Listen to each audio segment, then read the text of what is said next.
আমাৰ জীৱনৰ প্ৰতিটো খোজতেই ভিন্ন সমস্যা আহি থাকে। বাস্তৱ জীৱনত আগবাঢ়ি যোৱাৰ পথত বহুত সমস্যাৰ সন্মুখীন হ'ব পাৰে।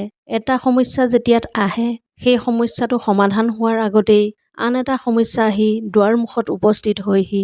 এনেদৰে গোটেই জীৱনটোতে সমস্যা এটাৰ পিছত এটা আহিয়েই থাকিব। সমস্যা কেতিয়াও অন্ত নপৰে। আপুনি যিমানেই ধনী বা টকা পইচাৰ গৰাকী নহওক বা আপুনি যিমানেই দুখীয়া নহওক কিয়, জীৱন সংগ্ৰামত আগবাঢ়ি যাবলৈ হ'লে জীৱনত কিবা নহয় কিবা এটা সমস্যাৰ সন্মুখীন হ'বই লাগিব। সমস্যা জীৱনত বহুত আহিব পাৰে, কিন্তু সেই বুলি সমস্যা এটাৰ পৰা পলাই ফুৰি বা হাত সাৰি বা নিজে মৌনতা অৱলম্বন কৰি সেই সমস্যাটোক কেতিয়াও সমাধান কৰিব নোৱাৰি। সমস্যা এটা সমাধান কৰিবলৈ যাওঁতে কেতিয়াও দুৰ্বল বুলি নিজকে ভাবিব নালাগে। সমস্যাৰ লগত যুঁজিব পাৰিলেহে সমস্যা এটাক সমাধান কৰিব পাৰি। গতিকে জীৱনৰ বাটত যিমানেই ডাঙৰ সমস্যাৰ সন্মুখীন নহওক কিয়, কেতিয়াও ধৈৰ্য হেৰুৱাব নালাগে। সমস্যাবোৰ সমাধান কৰিবলৈ হ'লে নিজে শক্তিশালী হ'ব লাগিব। লগতে সুস্থ চিন্তাধাৰা আৰু ধৈৰ্যৰ সৈতে যুঁজ দিব পাৰিলে যিমানেই ডাঙৰ সমস্যাৰ সন্মুখীন নহওক কিয়, নিশ্চয় সমস্যাৰ পৰা হাত সাৰিব পাৰিব। জীৱনত সকলো কাম ধৈৰ্য সহকাৰে কৰিলে নিশ্চয় সফলতা লাভ কৰিব পৰা যায়। নিজৰ মনৰ মাজত যেতিয়ালৈকে হিংসা, অহংকাৰ, ভেদভাৱ পুহি ৰাখিব, তেতিয়ালৈকে পৃথিৱীৰ ক'তো সুখ শান্তি বিচাৰি নাপাব।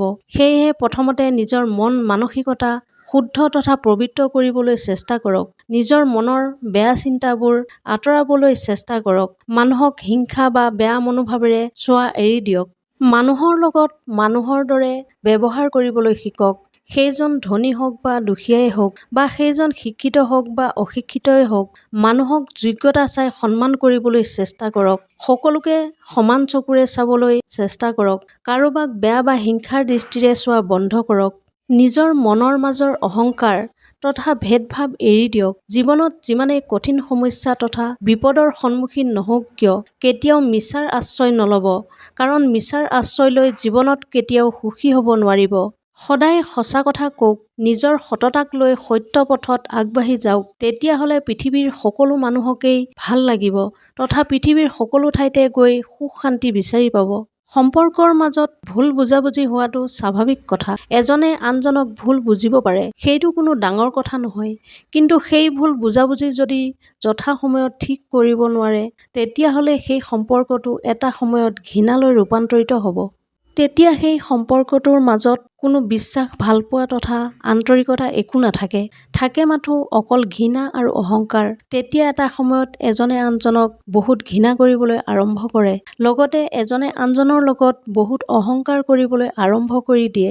যদি সেই সামান্য ভুল বুজাবুজিটো সময়মতে ঠিক কৰিব পৰা নাযায়, তেতিয়াহ'লে পিছ মুহূৰ্তত হাজাৰ চেষ্টা কৰিও সেই সম্পৰ্কটোক কেতিয়াও আগৰ স্থানলৈ ঘূৰাই আনিব পৰা নাযায়। সেইকাৰণে সম্পৰ্কৰ মাজত যদি কেতিয়াবা কোনো ধৰণৰ ভুল বুজাবুজিৰ সৃষ্টি হয়, তেতিয়াহ'লে যথা সময়ত সেয়া ঠিক কৰি ল'ব লাগে। আনক বেয়া ব্যৱহাৰ কৰাসকলৰ এই স্বভাৱৰ বাবে এদিন সকলো হেৰাই যাব। দিনটোৰ শেষত পানী এটুপি যচা মানুহ এগৰাকীও নাথাকিব। গতিকে ব্যৱহাৰ সময়মতে ঠিক কৰিব লাগে। মানুহৰ প্ৰকৃত পৰিচয় ব্যৱহাৰত ওলাই পৰে। ডিঙিত শিক্ষাৰ প্ৰমাণ পত্ৰ ওলমাই কোনো ঘূৰি নুফুৰে। মানুহৰ জ্ঞানৰ নমুনা কিমান শিক্ষিত সদায় ব্যৱহাৰত ওলাই পৰে।